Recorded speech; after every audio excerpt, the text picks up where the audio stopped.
The next topic we're going to talk about is gear. Gear is very important in a worship setting. It can contribute to our sound and make us sound better and bigger than we actually are. First, I need to make a point that good gear does not make a good player. The best players can make mediocre gear sound great. Focus on your technique before you invest thousands of dollars. You don't need a $5,000 board to sound good. We're going to cover the gear in this video today, and then I'm going to give you recommendations of what you need if you're just starting out an electric rig. First, we're going to start with the compressor. The compressor is the first pedal in my chain. It seeks to equalize the sound. It brings our loud sounds a little bit softer and our soft sounds a little bit louder. It makes the sound guy's job a little bit easier. Our second pedal is the JHS Prestige, which is a boost and a buffer, which seeks to make up a little bit of sound that I've lost through cable travel. The next pedal is the Timmy Overdrive. The Paul Cochran Timmy is just a transparent overdrive, and I'm using it to give me just a little bit of gain boost. The next pedal is the Archer Overdrive, and it's giving me just a little bit more gain on top of what I already have with the Timmy. The next two overdrives, the Walrus Harvester and the left pedal Kalamazoo, in my case, are both high gain overdrives, which I'm using for leads and heavy rhythm sections.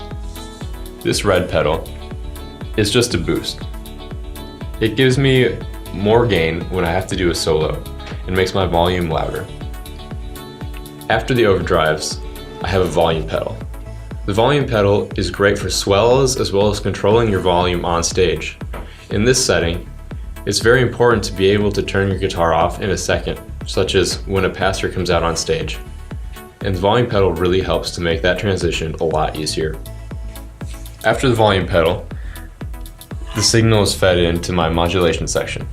Modulation is any effect that has to do with time.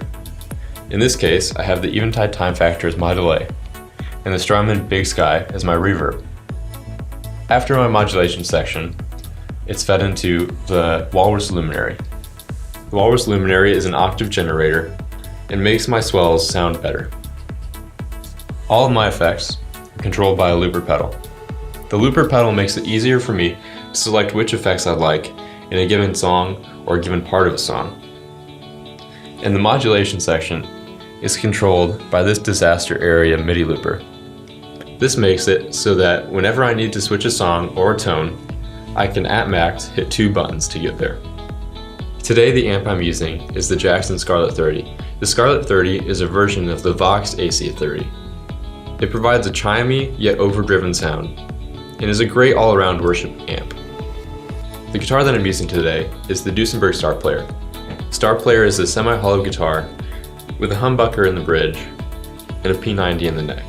It's an all-around great guitar for anything that you'd like to play in most cases. So what do you need? If you're just starting out electric guitar, where should you start in terms of gear?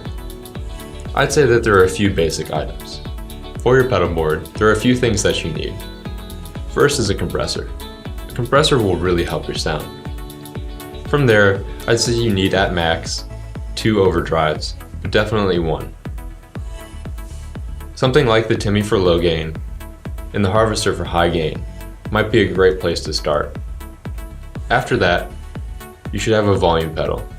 This will really help your sound. But if you can't afford one, you can use the volume on your guitar.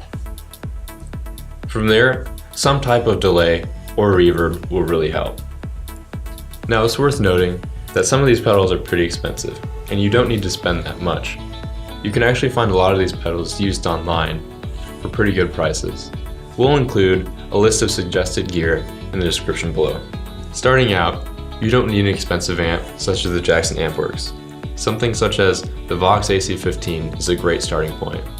It's worth noting that amplifiers generally come in 2 categories: tube amps and solid-state amps. The amp behind me is a tube amp, and I'd recommend them because they provide a warmer and more dynamic sound. But make sure that you know the difference between tube and solid-state before you purchase. Starting out, there are a few guitars that I would recommend, and you can find them in the description down below. You can find them on sites such as Reverb or on other used sites for cheaper.